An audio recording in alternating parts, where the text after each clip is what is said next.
ടാഗോറിൻ്റെ പ്രസിദ്ധമായ ഒരു പാട്ടുണ്ടല്ലോ, ഏക്ല ചോലോരെ എന്ന് പറയുന്നത്. മറ്റാരും കൂടെ വരാനില്ലെങ്കിൽ നീ തന്നെത്താൻ പോവുക എന്നാണ് ആ പാട്ടിൽ പറയുന്നത്. ഗാന്ധി അവസാനം നവഖാലിയിൽ നടക്കുമ്പോൾ വീണ്ടും വീണ്ടും ആ പാട്ട് തൻ്റെ കൂടെയുള്ളവരെ കൊണ്ട് പാടിച്ചു എന്നാണ് പറയുന്നത്. മറ്റാരും കൂടെ വരാനില്ലെങ്കിൽ നീ തനിയെ പോവുക. അങ്ങനെ കേരളത്തിലെ ഭരണപക്ഷം തീരുമാനിച്ചതുപോലെ ഉള്ള ഒരു രംഗമായിരുന്നു അത് കണ്ടത്. പ്രതിപക്ഷം കൂടെ വരാനില്ല.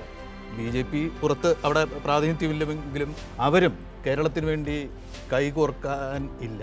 അപ്പോൾ തനിയെ പോവുക കേരളത്തിന് വേണ്ടി. കേരളത്തിലെ 3.5 കോടി ജനങ്ങൾക്ക് വേണ്ടി തനിയെ കേരളത്തിലെ ഭരണപക്ഷം മാത്രം മുന്നോട്ട് വരുന്ന ഒരു കാഴ്ച. അങ്ങനെയാണ് അത് കണ്ടത് എന്നാണ് എനിക്ക് തോന്നുന്നത്, അല്ലേ? എന്ത് പറയുന്നു? അതിലെടുത്തു പറയേണ്ട NPC കഴിഞ്ഞ ദിവസം ഇതേ സംസ്ഥാനത്തെ സാമ്പത്തിക പ്രതിസന്ധി ഇതേ വിഷയം നിയമസഭയിൽ അടിയന്തര പ്രമേയമായിട്ട് പ്രതിപക്ഷം ഉന്നയിച്ചു.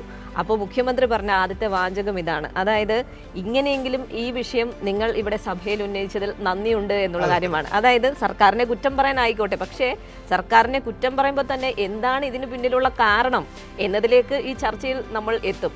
അപ്പോൾ ആ വിഷയം നിങ്ങൾ ഉന്നയിച്ചതിൽ സന്തോഷം എന്നുള്ളതാണ് പറഞ്ഞത്. അന്ന് ആ ചർച്ചയിലുടനീളം നമുക്ക് കാണാൻ സാധിച്ചത് പ്രതിപക്ഷത്തിൽ നിന്നുള്ള അംഗങ്ങളുണ്ട്, ഭരണപക്ഷത്തിൽ നിന്നുള്ള അംഗങ്ങളുണ്ട്, രണ്ട് സൈഡിൽ നിന്നും ആൾക്കാർ സംസാരിക്കുന്നുണ്ട്.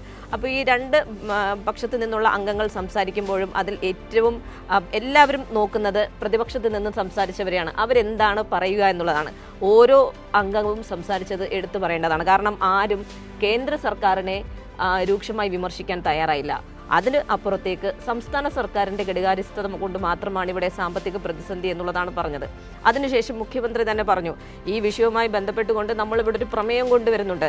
നിങ്ങൾ നമുക്കൊപ്പം സമരം ചെയ്യാൻ വരുന്നില്ലെങ്കിൽ, ദില്ലിയിൽ സമരം ചെയ്യാൻ വരുന്നില്ലെങ്കിൽ ശരി, അത് രാഷ്ട്രീയപരമായി നിങ്ങൾ മാറി നിന്നോളൂ. നമ്മൾ ആ ഒരു വിഷയത്തിൽ നിരവധി തവണ ഇതിനകം തന്നെ പ്രതിപക്ഷത്തിൻ്റെ ഒപ്പം കൂടണം, ഒപ്പം വരണം എന്നുള്ളത് ആവശ്യപ്പെട്ടിട്ടുണ്ടെന്നുള്ളത്. അപ്പോൾ കഴിഞ്ഞ ദിവസം രാത്രിയോടുകൂടി തന്നെ ഇതിലൊരു വ്യക്തമായ ധാരണ ഉണ്ടാക്കി. അതിനുശേഷം ഇപ്പോൾ NPC ഞാനിത് റിപ്പോർട്ട് ചെയ്തു എന്നുള്ളത് പറഞ്ഞതുകൊണ്ട് തന്നെ ആ കാര്യം സൂചിപ്പിക്കുന്നത്. അപ്പോൾ നമ്മളും ഭരണപക്ഷത്തെ അംഗങ്ങൾ, പ്രതിപക്ഷത്തെ അംഗങ്ങൾ എല്ലാവരുമായി നിരന്തരം ബന്ധപ്പെടുന്നവരാണ്. അപ്പോൾ ഇവരുടെ ഒരു സ്ട്രാറ്റജി എന്ന് പറയുന്നത് ഇന്ന് രാവിലെ എത്തുക, ചോദ്യോത്തരവേള കഴിയുമ്പോൾ ശൂന്യവേളയിലേക്ക് കടക്കുന്ന സമയത്ത് അടിയന്തര പ്രമേയ വിഷയം ഉന്നയിക്കുക. സാധാരണഗതിയിൽ സംസാരിച്ച് അതിലുള്ള മറുപടി നൽകി ആ ഒരു സ്വാഭാവിക നടപടിക്രമങ്ങളൊക്കെ ഉണ്ടല്ലോ, ആ രീതിയിലാണ്.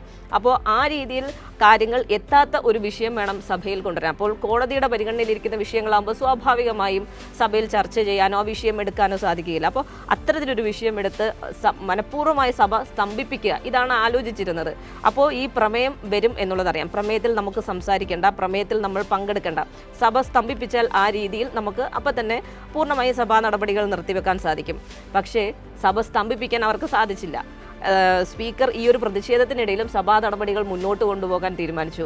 അവിടെയാണ് അവർക്ക് പാളിപ്പോയത്. അവരുടെ പ്ലാനിങ്ങിൽ ഉള്ളൊരു അതെ, അവിടെയാണ് ആ പ്രതിസന്ധി ഉണ്ടായത് അവർക്ക്. പിന്നീട് അവർക്ക് നിൽക്കക്കള്ളിയില്ല. അവർക്ക് പ്രതിപക്ഷത്തിനെ ബഹിഷ്കരിച്ച് പുറത്തേ തന്നെ പോകേണ്ടി വന്നു. വേറെ ഒരു മാർഗവുമില്ല.